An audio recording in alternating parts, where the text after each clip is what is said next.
Okay, I want to give you my figures on how we can lower the numbers of companies producing my New Balance sneakers.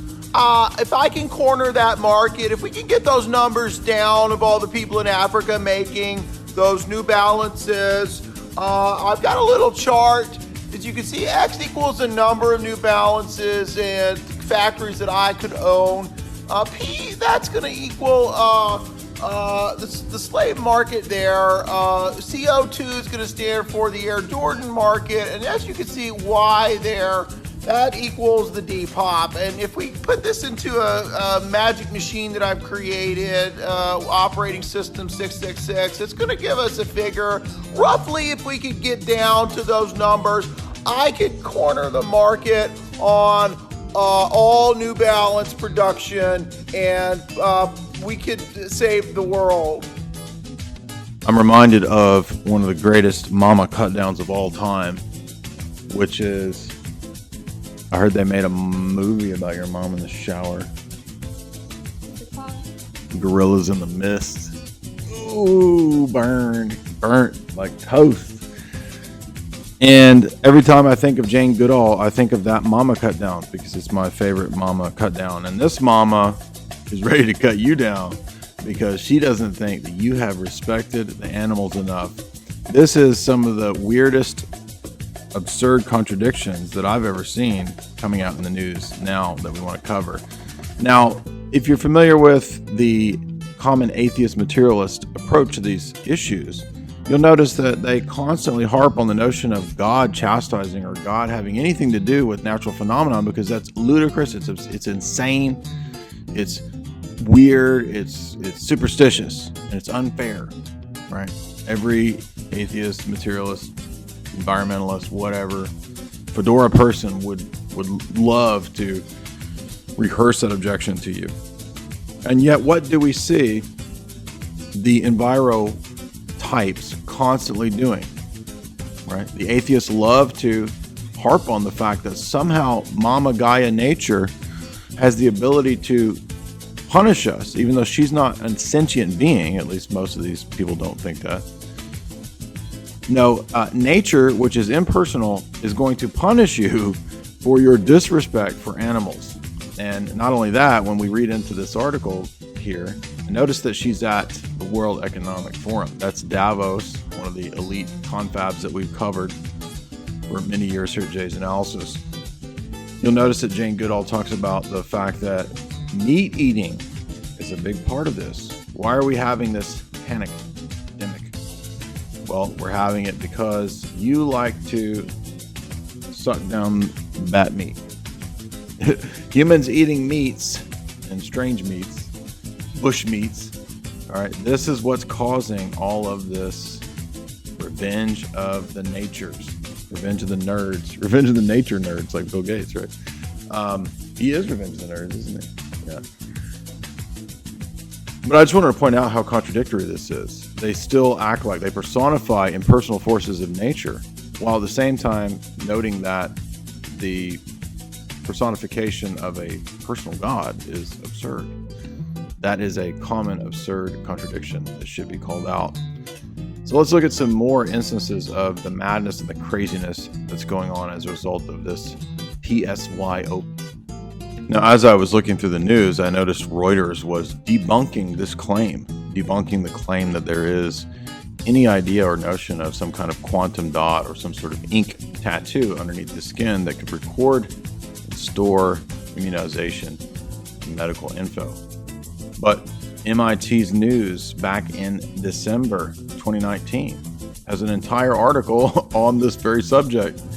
And it talks about how you will have to have this novel record implanted on you, because if you are not fully immunized, you might be a carrier, you see.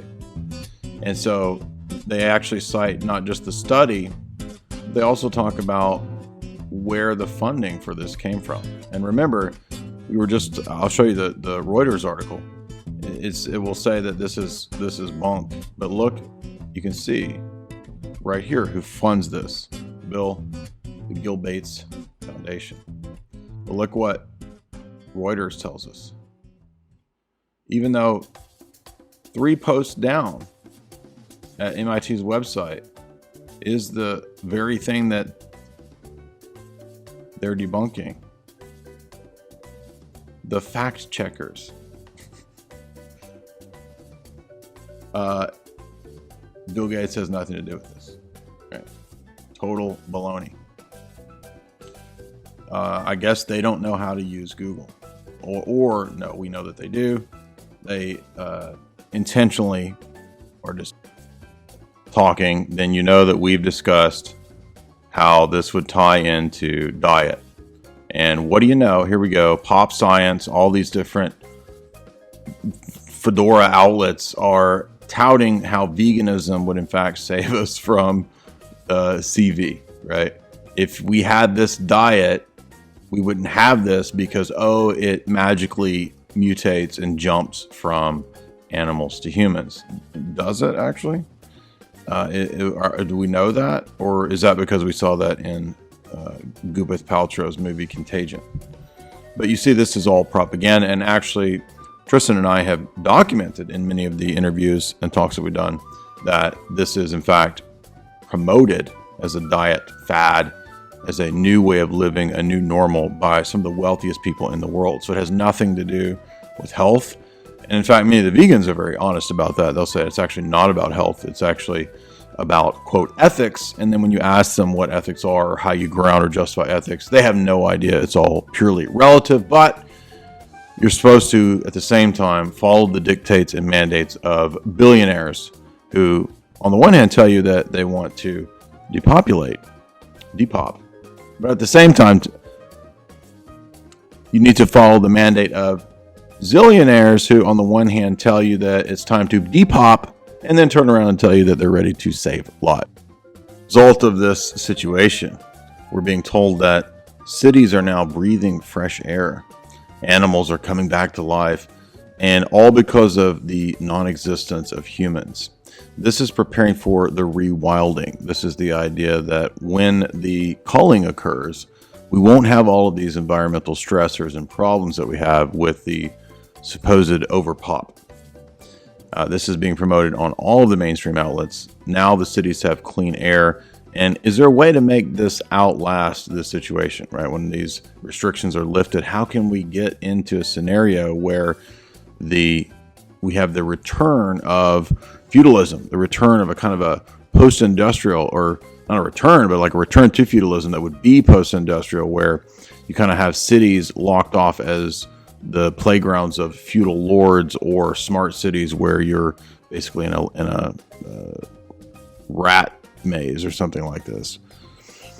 This is what I think we're being told. That's the propaganda line that's coming out now, is that we need to figure out a way to move past the industrial civilization into a situation where we don't have cars, where we don't have private property, where we don't have these supposed luxuries of the pre-carunka world. That pervert lion from Africa that died, guess what he died of? Carunka. Yes, now we're told that not only does it jump from the bat to the man, it jumps from the man to the pervert tiger. Cecil, yes, Cecil, confirm carunka victim. And once again, what's the reason for this? Well, it's because of messing up the ecosystem. Man is messing up the ecosystem by being man, all that toxic man. And if he were to live more in harmony with nature, which means calling it down to the 500 million or less, right? George Guidestones, then we would have a proper balance. Think of Snowpiercer. Right? In Snowpiercer, the purpose of the Ed Harris character is to keep the entire train in balance with the forces of nature within the train itself. And so the same thing is going on here with the attitude of those who, like Bertrand Russell says, have to commandeer evolution. The priest class have to step in and create and cause environmental pressures to show that man is the disease and the problem, and therefore to get rid of man, we can then have a balance of natural harmony. be my favorite of late. It's a little old, but it ties into this perfectly because I can't imagine anyone actually believing this. Coco the gorilla issues a warning to humanity over the dangers of climate change. As if they didn't just teach this stupid thing to make the hand signals that it was taught to make, right? Earth, Coco, love. More like Coco fake gay, right? This gorilla, I mean, maybe this gorilla died of the carunka, right? Because it jumps from species. No, this is pure propaganda. The only people who would believe this are people who actually believe that scientism is really science and that this isn't just pure propaganda. I mean, I can't imagine being that low IQ, but here you have, front page of The Independent back in 2016, that mankind is damaging the animals. And I'll look at that. That's probably a dude in a suit. I mean, not really, but, rest in peace, Harambe. We know Harambe wouldn't have put up with this stuff. Harambe would have beat the shit out of Coco if they had met. Rest in peace, Harambe. Saint Harambe, pray for us. Coco, you can go. Why, they've even trotted out Lady Gaga to support global government. She wants us to be good global citizens.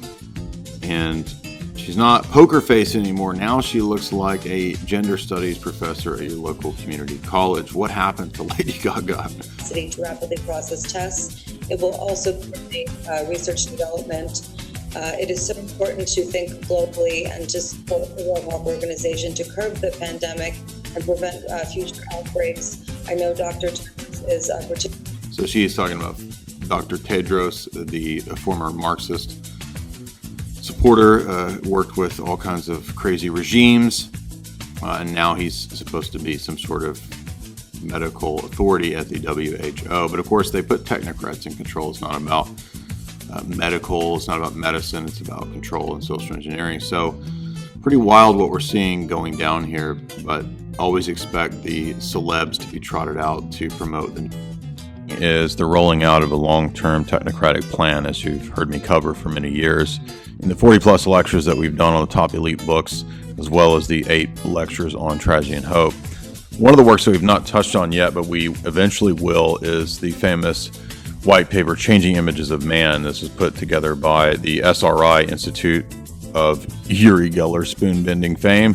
Mind control, Stargate, all those things coming out of SRI. Remote viewing. This is the work of O.W. Markley and Willis Harman, two prominent globalist figures, especially Willis Harman. And what we have in this work is the idea that man's self-perception needs to change. He needs to understand himself and his environment in a radically new way.